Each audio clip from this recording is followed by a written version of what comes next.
आगे की सोचते थे। बाबा साहब ने कहता है कार्ल मार्क्स ने जो कहा है वो बात बिल्कुल सही है, लेकिन व्यक्ति की मूलभूत आवश्यकताएं रोटी कपड़ा मकान के अलावा भी होता है। व्यक्ति का सम्मान, आप क्या खाते हैं, कहाँ रहते हैं, क्या पहनते हैं, ये मायने नहीं है। आपका सम्मान होना चाहिए जो हमें नहीं था, जो बाबा साहब ने दिलाया। तो व्यक्ति को रोटी कपड़ा और मकान के साथ सम्मान की जिंदगी जीना सिखाया, बाबा साहब ने दिया। साथियों, दूसरी बात जो कार्ल मार्क्स ने कहा, व्यक्ति मर जाता है विचारधारा नहीं मरती है। बाबा साहब ने कहा कि व्यक्ति भी मर जाता है विचारधारा भी मर जाती है। लोगों ने कहा इसका मतलब कार्ल मार्क्स गलत है। उन्होंने कहा बिल्कुल गलत है। बाबा साहब ने उसको प्रूव किया कि यदि व्यक्ति मर जाए और विचारधारा भी उसकी जब मर जाएगी, यदि उस व्यक्ति की विचारधारा को आगे ले जाने वाले आप जैसे अनुयायी, आप जैसे समर्थक, आप जैसे मानने वाले लोग, आप उनके आगे विचारधारा बढ़ाने वाले लोग नहीं रहेंगे, तो वो व्यक्ति और विचारधारा वहीं की वहीं मर जाएगी।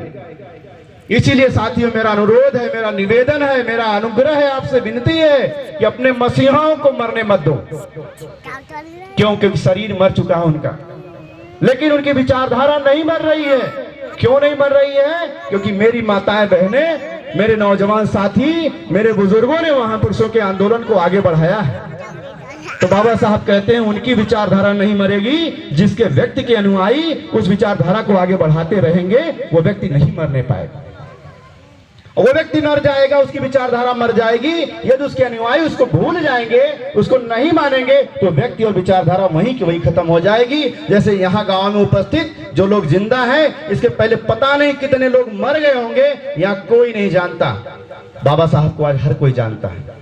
क्यों जानता है? क्योंकि हम आप सभी लोग मिलके उन महापुरुषों के विचारधारा को, उनके आंदोलन को, उनके कार्यों को, उनके संविधान को, उनके आरक्षण को, उनके हर एक चीज को बचाने की जिम्मेदारी उठाने के लिए तैयार हैं। जब इसलिए यहाँ उपस्थित हैं, आज हम लोग यहाँ उपस्थित हैं तो उन महापुरुषों को अमर करना चाहते हैं।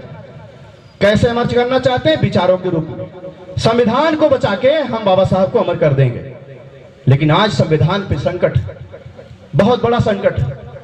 बाबा साहब दोबारा संविधान फिर नहीं लिखेंगे, फिर उस तरह का संविधान लिखने वाला कोई महापुरुष पैदा नहीं होगा, इसको लिख लीजिए। इसलिए संविधान लिखने के अलावा दूसरी बात एक ही है, उस संविधान को बचा लो।